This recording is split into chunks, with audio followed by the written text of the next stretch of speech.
Good afternoon, everyone. The first word of caution I've been given is like, keep it short. So I'll try and see how short I can keep it. But then I think this is more like a technology session. I'm going to talk about some things which are around technologies and how exactly the industry is transforming when it comes to educational solutions and the aids which we use into either school, which is like secondary, primary, or pre-primary schools, or getting into like premier institutions like the higher education spaces where most of you present in this room are there.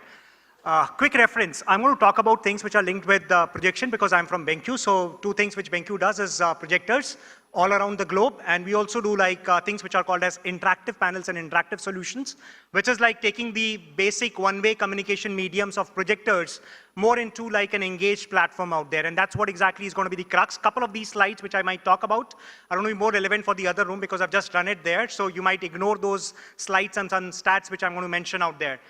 This is more like Benq's bold statement to the entire, I would say, industry and the entire customer fraternity acknowledgement where we engage with. 2 out of 3 classrooms, when we look at it across the country today, are using Benq projection system, and that's one of our biggest strength areas, which is letting us keep going in this industry and do the level of innovation what Benq is bringing for this particular industry platform out there.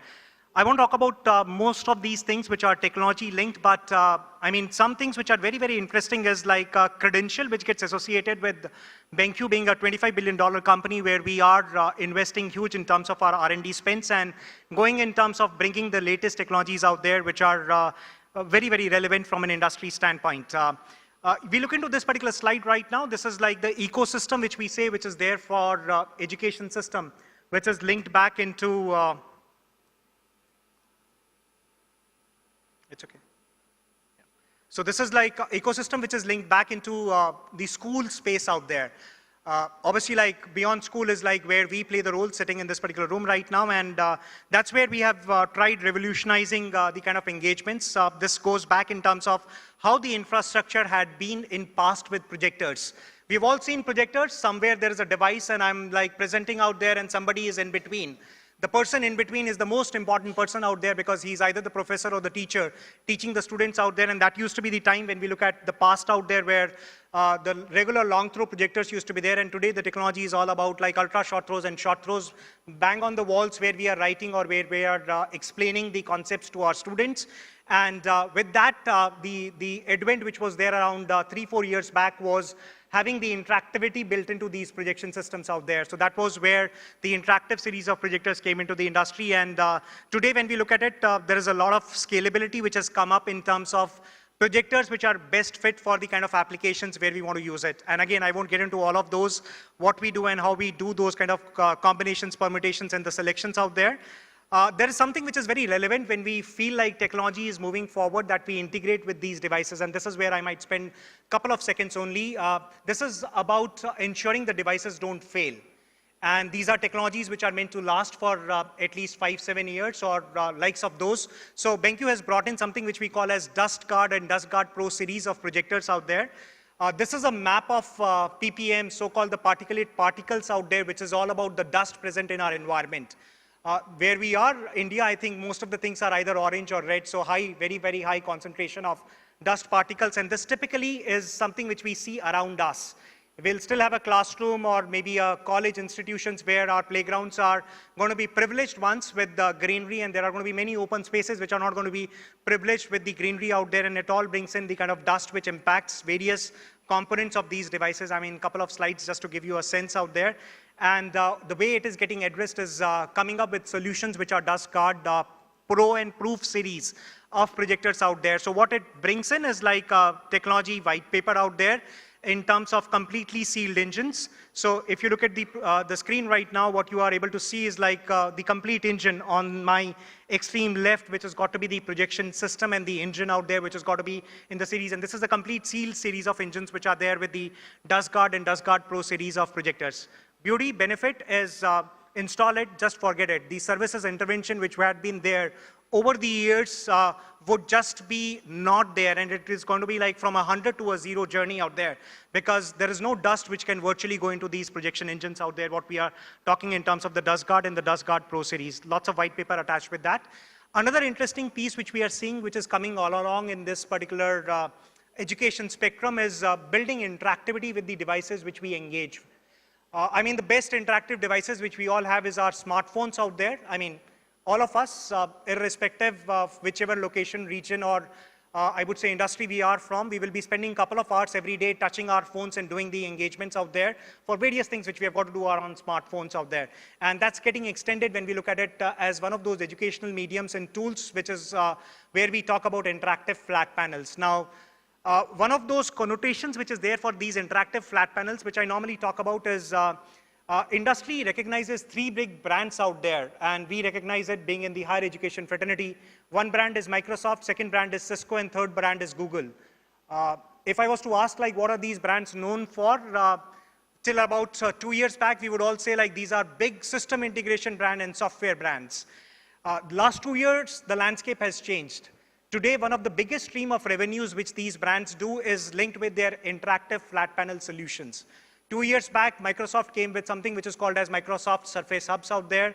1.5 years back, it was Cisco with Cisco Spark boards and Google with Google Jamboards around a year back. And that's what exactly the interactive medium is what we are talking about. So think about the tabs, the smartphones which we are using, and imagine them to be on the walls. What we can do if these are like 55, 65, 75 inches, big screens out there for engaging, sharing, interacting, writing, connoting, saving, whatever we have got to do out there, the way we work on our personal laptops is what we try and do when we look into these interactive panels out there. Now, the point is, like, it's not about a technology capability when we say, like, this is interactive and touch. It's about the level of engagement and collaboration which we bring very, very handy out there.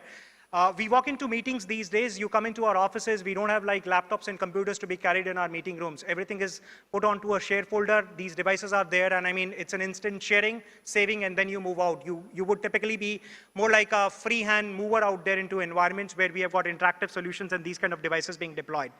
I won't talk much about where we stand and what we do, but we take a lot of pride in mentioning because Google Jamboard across the world is being distributed by Benq.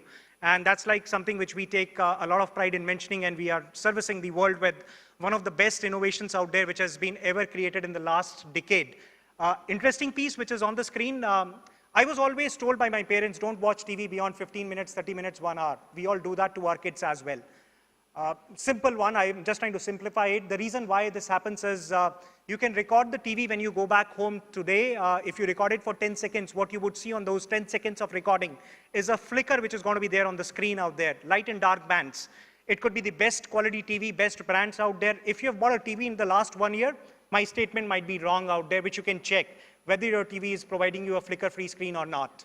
But simply put, if I go to my doctor and I ask him like what exactly a flicker does, if I say like light and dark band, it just gets your eye gets fatigued. So watching a movie on the TV, I'm sure my eyes are paining. But working on these panels for even 8, 10, 12 hours, which we do work in our offices, you don't have an eye pain out there because they come with screens which are like flicker-free screens out there. Small technology improvements out there, but big impact in terms of the way we use them. Second interesting piece is something which is very interesting. Most of the smartphones which we would be using, if you have bought a smartphone in the last 2 years, please check, is your smartphone having a utility called blue light filter? If the answer is yes, please check it. You can check it during the day as well. Mine has. I'm sure most of my colleagues and friends, I normally ask this question, have it. And what you do when you have like a blue light filter is you restrict a light wavelength, which is 420 till 455 nanometer. The only wavelength of light which can typically, not the only, but the wavelength of light which is like most harmful for the retina of the eyes out there. Now, screens are like available where you have this technology built in, which is low blue light, flicker-free screens, and then we talk about anti-glare and lots of other technology jargons out there in terms of what we bring to the industry. And those are like a couple of those uniquenesses which we feel like should be incorporated and should be inducted. Last piece, I would leave you with this last input and insight when it comes to technology. Anyone in this room using a 2 megapixels phone? Your cameras for the phones being 2 megapixels, anyone? Anyone? And I'm sure like general configuration for the smartphones or the cameras or the camcorders or so-called the recording devices which we'll go for is like 10, 12, 15 megapixels out there. Generally, that's where we are. We go for an exotic trip, we come up with a couple of hundreds of shots which we have taken. We plug it into our computers and we start watching. What you are watching on is like just a 2 megapixels frame out there because most of us have got computers which are full HD screen resolutions out there. So simply put, You cannot support more than 2 million pixels. The logic is 1920 into 1080 DPIs, which is a couple of thousands more than 2 million pixels out there. That's the resolution support on these screens. Industry is moving on. Infocom, 2 months back, we saw something which is called as 8K and 6K resolution. And for the last 2 years, we have been providing industry with 4K resolution screens. Simply put, 4K is nothing, I would say, out of the world. It is nothing. It is just 3840 into 2160 DPIs. At least 8 million pixels is what you can witness. So it's not about million pixels. It's about the color, the gamut, the details out there. Engineering design is a fabulous creation out there. The nervous system of the body is like unique out there. When you want to watch it on a normal screen, you would see is like it might merge with the skeletal system of the body in most of those instances out there. It's like slight off pale pinkish out there. You can make it out if in case you are watching the same nervous system infra of the body using a 4K screen. So smaller things out there, but check out. One is like, please explore. If we have created digital classrooms out there, per se like completely digitalized interactive classrooms, fabulous. Otherwise, it's like something which is there across the world. So if we can look at inducting these solutions, getting the students get handy in terms of what to use and how to use. There's no tech jargon when we say like there is a Google Dropbox, there is a shared folder, there is a drive. Almost every student is doing it. We can give them an experience into institutions as well, and that's where they get a lot more customized to these kind of solutions. Explore technology is what I say, because I mentioned 4K. 2 months back was like a 6 and an 8K series launch out there. So if you are investing today and if you're not like at least N-1 technology out there, I mean, we are like way, way, way behind in terms of what we are creating and what we are investing with. So I leave you with these thoughts. We are around if in case you have got any discussions to be done, any technology to be evaluated. We are just outside the stall area, and we've got a couple of these solutions on display.